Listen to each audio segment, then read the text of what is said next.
নমস্কার। আজকে এক শ্রোতা বন্ধুরই প্রশ্ন নিয়ে উপস্থিত। উনি জিজ্ঞাসা করেছেন যে কিছু মানুষকে দেখবে দাদা, যে তাকে দেখে না নেগেটিভ শক্তি এবং পজিটিভ শক্তি দুজনেই আকর্ষণ করে। তো আজকে আমাদের একটা খুব ভাইটাল, একটা খুব বিশেষ একটা টপিক হলো যে বিশেষ কোন কোন কারণের জন্যে কিছু ব্যক্তিকে নেগেটিভ এবং পজিটিভ শক্তি আকর্ষণ করে। কি বললাম? বিশেষ কোন কোন কারণের জন্য কিছু ব্যক্তিকে নেগেটিভ এবং পজিটিভ শক্তি আকর্ষণ করে। চলুন জেনে জেনে নেওয়া যাক।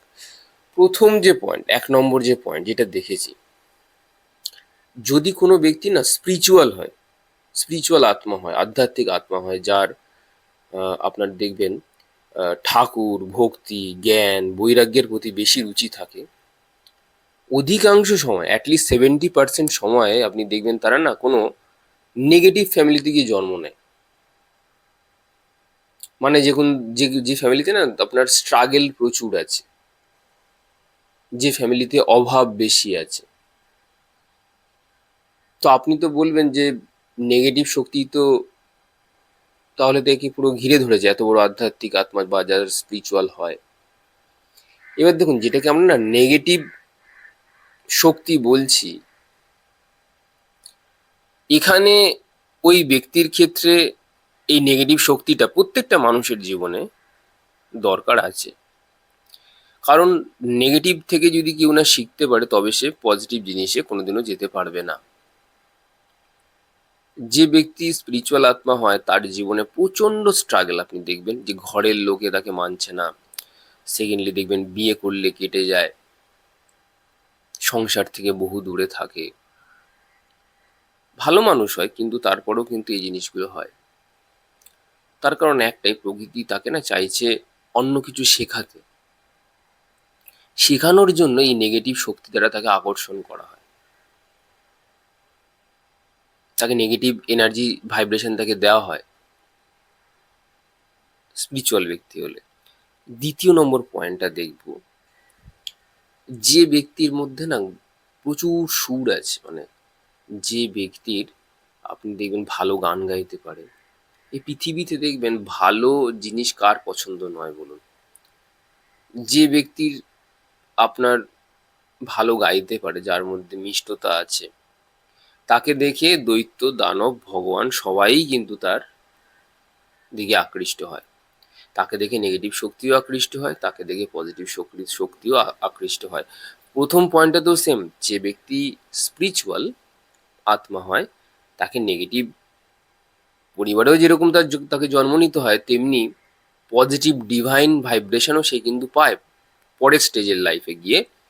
একটা সার্টেন এজের পরে গিয়ে সে কিন্তু ডিভাইন ব্লেসিংও কিন্তু পায়। তো এটা একটা বললাম। 2 নম্বর পয়েন্টও আপনাকে বললাম, যে ব্যক্তি ভালো গাইতে পারে, যার মধ্যে অনেক সুর আছে, তাল আছে, দেখবেন যে যে ব্যক্তির আর কি জ্ঞানী হয় আর কি, মানে জ্ঞানী স্বভাবের, জ্ঞানী শৈল্পিক সত্তা যার মধ্যে রয়েছে, যার মধ্যে আহ, বিশেষ কিছু আছে যা 10টা মানুষের মধ্যে নেই সাধারণত।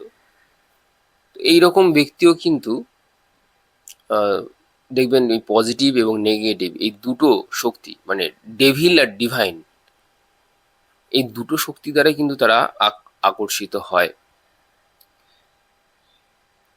এইবার হচ্ছে কেন তারা আসে। ডিভাইন শক্তি আসে তাদের জীবনে তাদেরকে আশীর্বাদ দেওয়ার জন্য, কোনো কিছু ভালো গাইডেন্স দেওয়ার জন্যে, কোনো কিছুকে রেকটিফাই করবার জন্যে। কিন্তু যখন ডেভিল আসে, তাদেরকে অন্যরকম জিনিস শেখাতে আসে বা শিখতে আসে, তারা নিজেরাও অনেক সময় শিখতে আসে। আপনি যদি মেডিটেশন করেন তাহলে দেখবেন আপনার সামনে অনেক প্রেতও আসতে পারে, ভূত প্রেত। তারা শিখতে চায়, কারণ তারা হয়তো তাদের লাইফ টাইমসে সেগুলো হয়তো করেনি, আপনি করছেন। তো আপনি যে ঘরে বসে করছেন তার বাইরে থেকে দেখার চেষ্টা করছে, আপনাকে বোঝার চেষ্টা করছে যে এই ছেলেটি বা মেয়েটি কি করতে চাইছে। ও যে চুপ করে বসে আছে, হঠাৎ করে ওর বাইরে এই আভামণ্ডল কিসের তৈরি হয়েছে, তো তারা এগুলো দেখে আকৃষ্ট হয়। ঠিক আছে, পরের পয়েন্ট, 3 নম্বর পয়েন্ট, যে ব্যক্তির মধ্যে সবচেয়ে বেশি মানসিক ক্যাপাসিটি থাকে। প্রত্যেক মানুষের তো মানসিক যে ক্যালিবার সমান হয় না, কারো খুব বেশি হয়, কারো খুব কম হয়, কারো মধ্য হয়।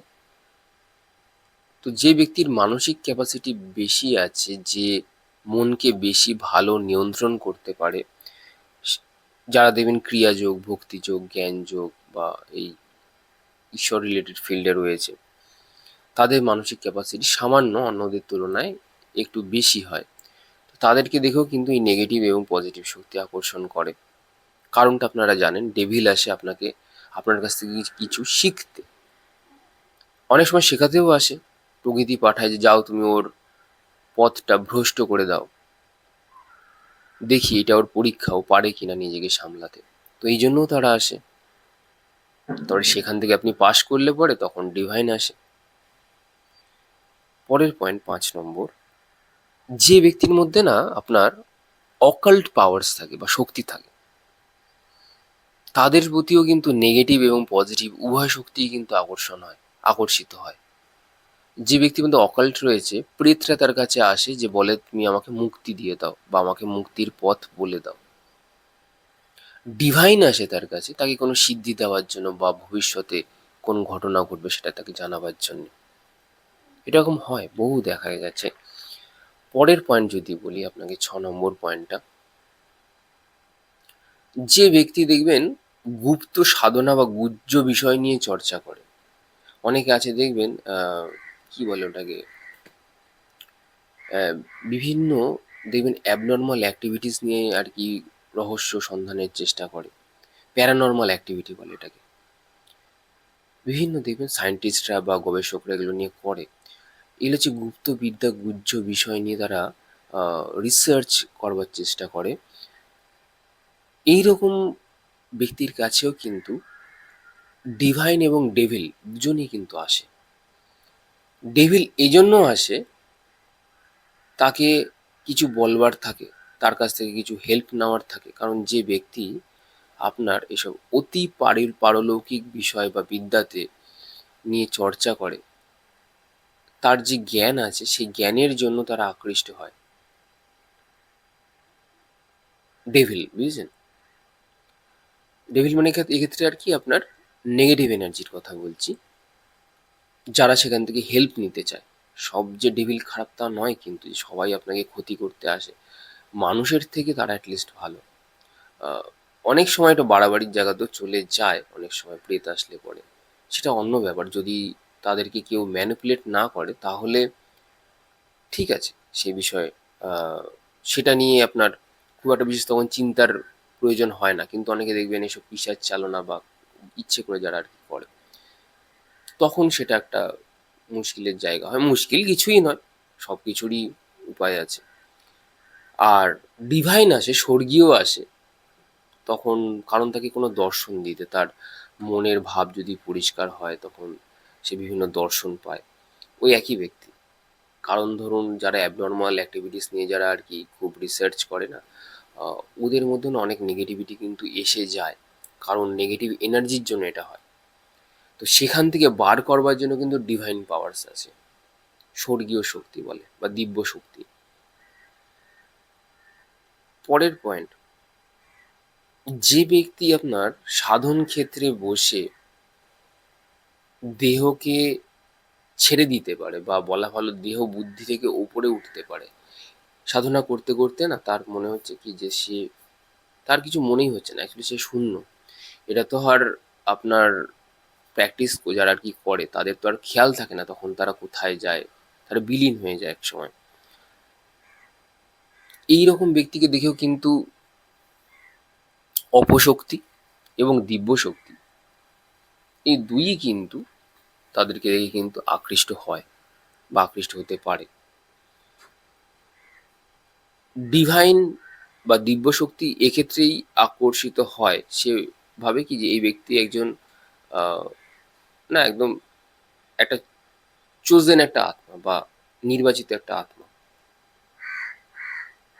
আর ডেভিল আসে, অর্থাৎ অপশক্তি আসে, তাকে প্রকৃতি থেকেই পাঠানো হয় যাতে তার যে সাধনা চলছে সেখানে কিছু বিঘ্ন ঘটানো যায়।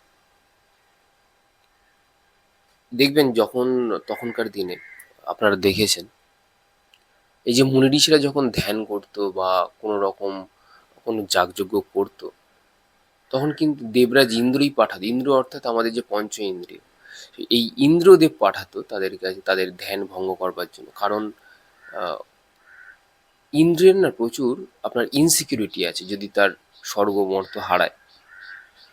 তো সে সেরকম তখন ওই ডেভিলসদের পাঠাতো, অপশক্তিদের পাঠাতো তাদেরকে সেখান থেকে তাদের ধ্যান সাধনার পথ থেকে বিচ্যুত করবার জন্য। ঠিক আছে, আপনি বিশ্বামিত্র মুনির কথা নিশ্চয়ই জানেন, যে মেনকা এসে তার প্রায় 10,000 বছর এবং মানে নষ্ট হয়ে গেছিল। পরে গিয়ে সে আবার বশিষ্ঠ মুনির কাছে গিয়েছিল, বিশ্বামিত্র মুনি। বিশ্বামিত্র মুনির কথা অবশ্যই আপনারা হয়তো জানেন। তো উনি এই গায়ত্রী মন্ত্রের আর কি সূত্রপাত ঘটিয়েছিলেন। তারও এরকম কিন্তু এই সমস্ত চক্করে গিয়ে তার কিছুটা সময় অপব্যয় হয়েছিল। পরের পয়েন্ট বলবো, 8 নম্বর, যে ব্যক্তি না খুব কম সময়ের জন্য পৃথিবীতে এসেছে তাকেও কিন্তু নেগেটিভ এবং পজিটিভ শক্তি আকর্ষণ করতে পারে। এখানে আমি আবারও বলছি, নেগেটিভ বা অপশক্তি মানে ধরুন একটা বাচ্চা 5 বছর বাঁচলো এবং তারপরে সে মারা গেল। আপনি বলবেন এটাও তার সাথে খারাপ হয়েছে, সত্যি তার খারাপ হয়েছে। আপনাদেরকে একটা ছোট্ট একটা ঘটনা বলি। কিছু না যোগী আছে, তাদের দেখুন, আমরা মনুষ্য জন্ম নিয়ে এসেছি মানে আমাদের মধ্যে আমরা নিশ্চয়ই কোনো এমন কোনো কর্ম করেছি যেটা এখনো বাকি রয়ে গেছে বা এখনো যা পুরো কমপ্লিট হয়নি। অর্থাৎ পাপ তাপ পুণ্য সব নিয়েই আমরা এসেছি, কম বেশি সবাই। কিছু যোগী আছে তাদের গোটা পাপ কর্মের ধরুন যে লাইফ টাইম, যে সাইকেল, ধরুন 70 বছর আপনার লাগবে বা ধরুন 40 বছর লাগবে আপনার আপনি যে পাপ কর্ম বা পাপের যে হিসেব বা আছে, বা আপনি যে ভুল, পাপ বলা ভুল অ্যাকচুয়ালি, এটা অ্যাকচুয়ালি ভুল করে আসা, অজ্ঞানতায় তো আমরা ভুল করেই থাকি, যেহেতু মনুষ্য দেহ নিয়ে আমরা সবাই এসেছি। ভগবানও এরকম ভুল করেছিল। মানুষ শরীর ধারণ করে যে আসবে তার দ্বারা ভুল হবেই, এটা একদম লিখিত। কেউ 100% পারফেক্ট এখনো পর্যন্ত হতে পারেনি। এবার আসি আসল কথায়। যে যোগী মনে করে যে এই 40 বছরের দুঃখ কষ্ট পীড়া যা আছে সব আমি 5 বছরের মধ্যে ভোগ করব, তো আপনি ভেবে দেখুন, এই এত বড় একটা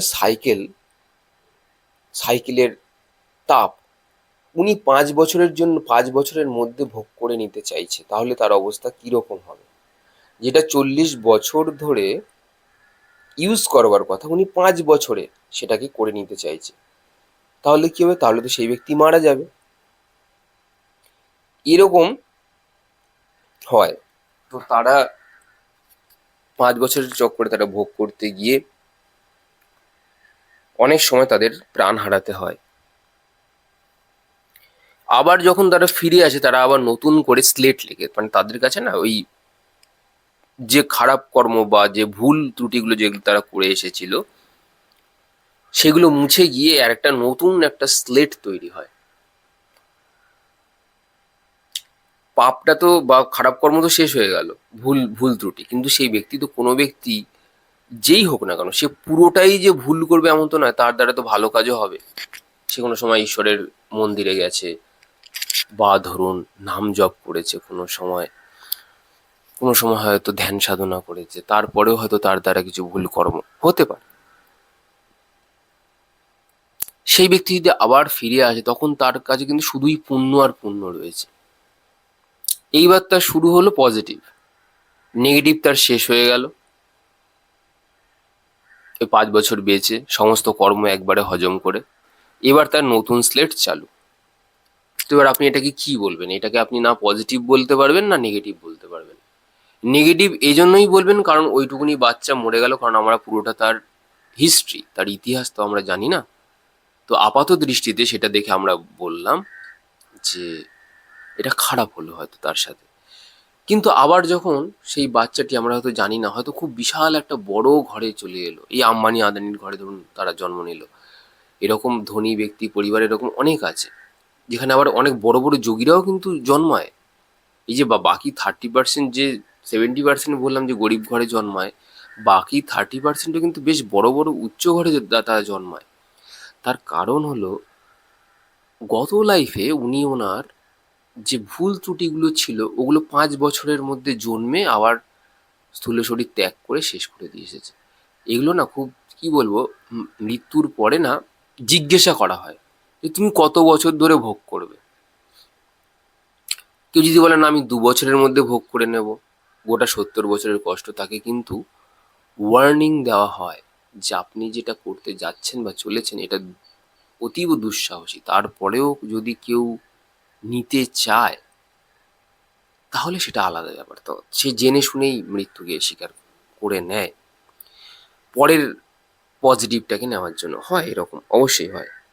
খারাপ কিছুই নেই, এক এক ব্যক্তির এক এক রকম জীবনের ফিলোসফি, আপনার জীবনের একরকম ফিলোসফি, দর্শন, আহ, আমার এক রকমের আছে, XYZ এর আরেক রকমের আছে, হতে পারে, খারাপ কিছুই নয়।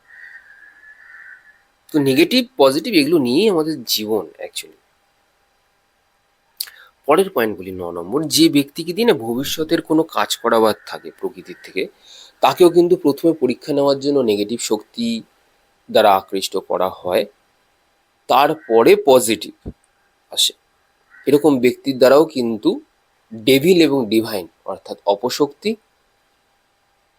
তারপরে দিব্য শক্তি দ্বারা তারা আকৃষ্ট হয়। 10 নম্বর পয়েন্ট, যে ব্যক্তির বিশুদ্ধ চক্র অ্যাক্টিভেট আছে। এই যে যত আপনার ওপরের যে চক্রগুলো আছে না, যত আপনি ওপরে মণিপুর আপনি ছাড়ার পরে যে হার্ট সেন্টার আছে অর্থাৎ হৃদয় চক্র, তার ওপরের যে সেন্টারসগুলো আছে এগুলো সব ইথারিক বডিকে না রিপ্রেজেন্ট করে, ইথার। যত আপনি ওপরের সেন্টারে যাবেন বা ওপরের দিকে আপনি যত এগোবেন আস্তে আস্তে, তত না আপনার কাছে নন ফিজিক্যাল ডাইমেনশনের জীবরা এগিয়ে আসবে। যেই মুহূর্তে আপনি বিশুদ্ধিতে গেলেন, আপনি না সবসময় দেখবেন একটা কালো ছায়া আপনাকে নোটিস করছে, ধোঁয়ার মতো, পা নেই, ভাসমান অবস্থাতে। আর অনেক সময় আপনি তাদেরকে তাদের মুখও দেখতে পাবেন, ফেস। এটা একদম বাস্তব, এটা যাদের সাথে হয়েছে তারাই এটা জানে। আপনি ছাদে গেছেন একা অন্ধকারে, হয়তো জল খাচ্ছেন, হঠাৎ দেখবেন আপনার পেছনে এসে দাঁড়িয়ে আছে বা আপনার বাদিকে এসে দাঁড়িয়ে আছে বা আপনার মুখের সামনে এসে দাঁড়িয়ে আছে, কনস্ট্যান্ট আপনাকে অবজার্ভ করছে। এটা গেল অপশক্তি, যাদের বিশুদ্ধ চক্র আছে। তেমনি ভালো শক্তিরাও আসে, এঞ্জেলস আসতে পারে আপনার কাছে, আপনার কাছে কোনো দেবদেবীর দর্শন হতে পারে, তো দুটোই হয়। পরের পয়েন্ট হচ্ছে 11 নম্বর পয়েন্ট, যে ব্যক্তি না জন্ম শেষের দিকে, যার 2-3টে জন্ম বাকি আছে, তার কাছ থেকে শেখার জন্য অপশক্তিরা আসে, স্পিরিটরা আসে তাদের কাছ থেকে শিখতে, যে সে কি এমন ভালো কাজ করেছে। অনেক সময় তাদের কাছে জানতে চায়, কমিউনিকেট করতে চায়, অনেক সময় তাদেরকে মিডিয়াম বানিয়ে তাদের যে মানসিক সাবকনসিয়াস মাইন্ডের যে অবস্থা, সেখান থেকে কিছু কিছু শিখতে চায় তারা। ডিভাইন তো আসেই, দিব্য শক্তিও আসে এরূপ ব্যক্তির কাছে যাদের জন্ম প্রায় শেষের দিকে। এবার আপনি বলবেন দিব্য শক্তি বলতে অনেক সময় দিব্য আত্মাও হতে পারে, আপনার একটা ভালো গুরু পেলেন, যে গুরুর প্রচুর সাধনা রয়েছে, এটাই বা কম কি আছে। পরের পয়েন্ট 13 নম্বর পয়েন্ট, মৃত্যু কি সেটা শেখানোর জন্যে যদি মৃত্যুর দর্শন আগে থেকেই আপনার হয়ে যায়, তাহলেও আপনি কিন্তু এই রকম পজিটিভ এবং নেগেটিভ দুই শক্তির দ্বারাই কিন্তু আকৃষ্ট হতে পারেন। তো এই হলো বা এই ছিল আজকে আমাদের টপিক। যারা অ্যাস্ট্রোলজিক্যাল কনসালটেশন বা গাইডেন্স নিতে চান বা যারা অ্যাস্ট্রোলজি শিখতেও চান বা মেডিটেশন, তারা চ্যানেলের ডিসক্রিপশন দেওয়া নম্বরে যোগাযোগ করতে পারেন। আজ আসি।